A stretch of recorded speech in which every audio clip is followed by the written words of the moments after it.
Assalamualaikum warahmatullahi wabarakatuh. Rekan-rekan sekalian, kita ada di channel Paham Properti ya.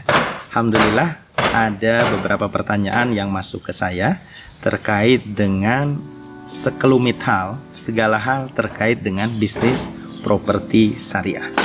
Nah, pertanyaan yang masuk kali ini adalah tentang Kang, bagaimana sih supaya proyek kita bisa handover secara sempurna?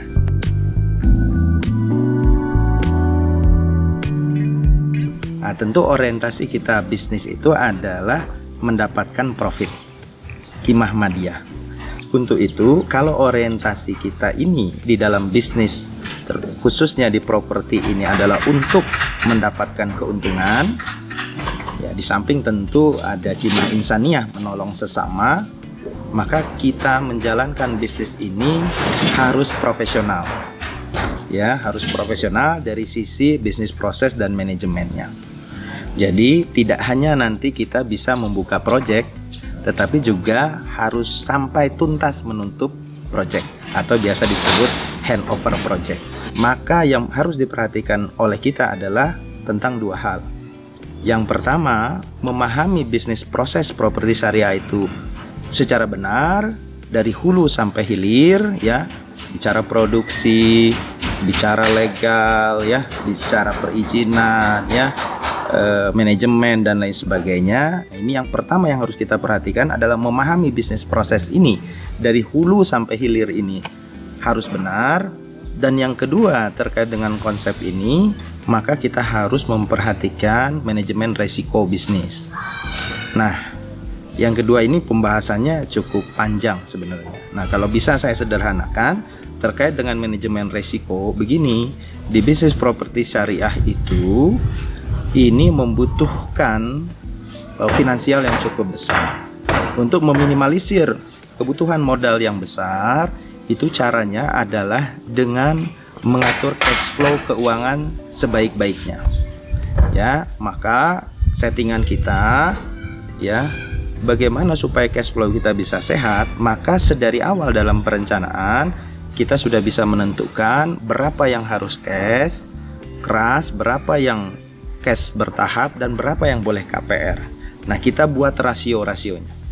Nah, setelah rasio itu kemudian kita buat dalam perencanaan awal supaya cash flow kita antara cash in dan cash out sehat, yang paling utama adalah terkait dengan customer. Nah, karena cash flow kita cash out ini mengandalkan cash in, maka dipastikan cash in ini harus berjalan secara normal, lancar. Maka kalau di dunia perbankan ada istilah NPL, non performance loan, ya, kredit macet. Nah, bagaimana supaya kita memperkecil kredit macet NPL itu? Kuncinya ada di verifikasi konsumen. Nah, bagaimana memastikan verifikasi konsumen ini benar? Karena ini yang membuat cash in kita, cash in developer itu sehat. Bayangkan kita melakukan perencanaan timeline project cash out dari cash in, dan kemudian yang terjadi cash in ini tidak lancar. Cash in tidak lancar, otomatis pergerakan kita, pelaksanaan, pembangunan, infrastruktur dan lain sebagainya tidak bisa di backup oleh cash in. Kenapa tidak bisa di backup oleh cash in? Karena NPL-nya tinggi, kredit macetnya tinggi. Kenapa kredit macet tinggi? Karena verifikasi awal konsumen ini yang tidak punya standar keamanan yang tinggi. Nah, biasa kalau di konvensional ada istilah 5C, ya. Nah, kita memastikan 5C dari konsumen ini terpenuhi. Jadi tidak sekedar asal ada buyer, nggak boleh.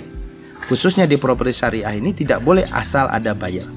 Kalau konsumen mungkin dari sisi developer asal ada buyer, karena kalau NPL nanti yang rugi adalah perbankan atau lembaga finance yang membackup pembiayaan. Developer tidak merugi, sehingga dapat customer yang nggak terlalu secara finansial kuat, mungkin nggak ada masalah karena dia dibayar cash oleh bank.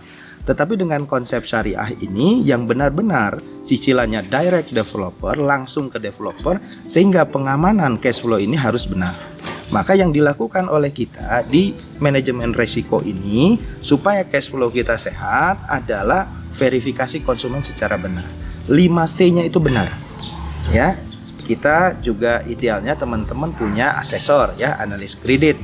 Kita juga punya itu independen biasanya di luar kita, yang ketika ada pengajuan KPR masuk ke kita, tadi kan saya sampaikan perencanaan awal ada yang cash bertahap, KPR. Kalau yang cash mungkin oke, nggak ada masalah, tidak perlu melakukan analis kredit.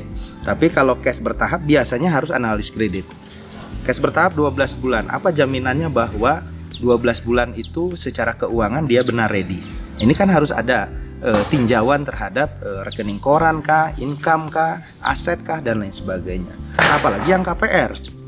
Nah, maka verifikasi konsumen ini harus ketat. Dilakukan oleh siapa? Dilakukan oleh asesor. Maka ketika konsumen pengajuan KPR masuk ke kita, flowchartnya demikian, lalu kemudian di tim kita, di tim marketing, itu lalu melakukan verifikasi, standarisasi THP, T-Compay kita punya. Perusahaan harus menetapkan berapa THP yang diizinkan. Tentunya THP itu berbeda dengan pendapatan ya. THP itu take home pay. Artinya kalau ada pendapatan tentu sang customer ini juga punya pengeluaran. Nah, selisih antara pendapatan dan pengeluaran itu yang disebut sebagai take home pay, uang yang dibawa ke rumah. Nah, take home pay itu tentu harus lebih besar dari kredit atau cicilan. Kebayang ya kalau take home pay-nya, THP-nya sama dengan cicilan. Sedangkan kita tidak tahu pengeluaran customer ini bisa jadi di bulan-bulan tertentu kemudian besar.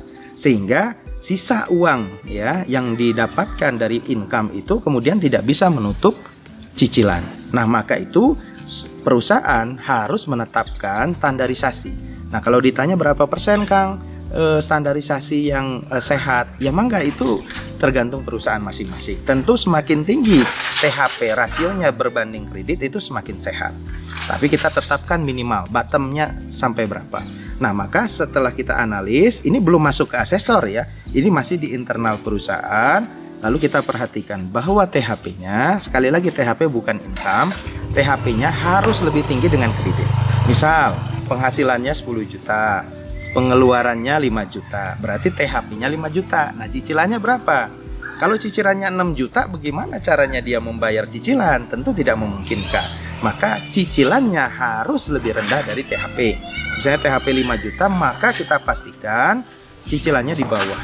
Misalnya 3 juta atau 3,5. Sehingga masih ada spare selisih. Kita nggak tahu ada kebutuhan yang lain dalam pengeluaran keluarga. Nah, ini salah satu kunci manajemen resiko. Memastikan konsumen-konsumen kita secara finansial, salah satunya 5C adalah kapital, secara finansial, kolateral, karakter, dan lain sebagainya, ini clear. Nah, kalau ini kita pastikan, ini ikhtiar maksimal kita ya, ikhtiar maksimal kita pastikan THP-nya lebih tinggi daripada beban cicilan, maka ini kita sudah ikhtiar memastikan konsumen itu bisa membayar cicilan. Karena tujuan dari Propri Syariah ini bukan sekedar memberikan fasilitas kredit, tapi kita juga tidak mau membebani mereka kepada produk-produk yang belum menjadi kebutuhan, baru sekedar keinginan ya. Kalau memang sudah menjadi kebutuhan, THP-nya lebih tinggi, kita approve.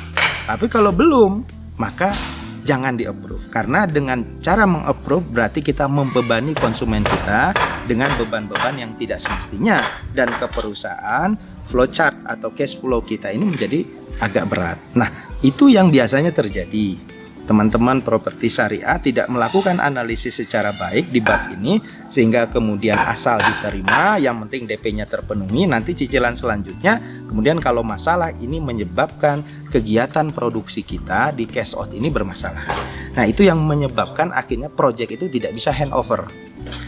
NPL yang ideal berapa? Biasanya dalam perbankan itu 5%. Faktanya kalau kita ditanya, Kang, berapa NPL perusahaan kita? Alhamdulillah lebih rendah dari penetapan NPL dari perbankan. Kita NPL-nya mungkin hanya 2-3%. Adapun kemudian terjadi kredit macet pada kondisi misalnya COVID, karena analis kreditnya itu sudah maksimal, biasanya mereka rapel di bulan tertentu, atau kemudian mungkin telat bayar tetapi kemudian dia tetap bayar di bulan itu.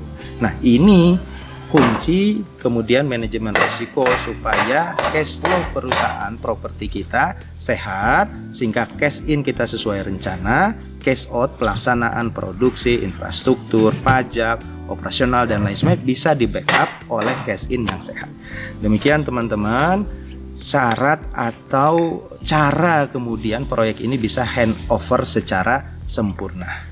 Demikian, mudah-mudahan bermanfaat. Assalamualaikum warahmatullahi wabarakatuh.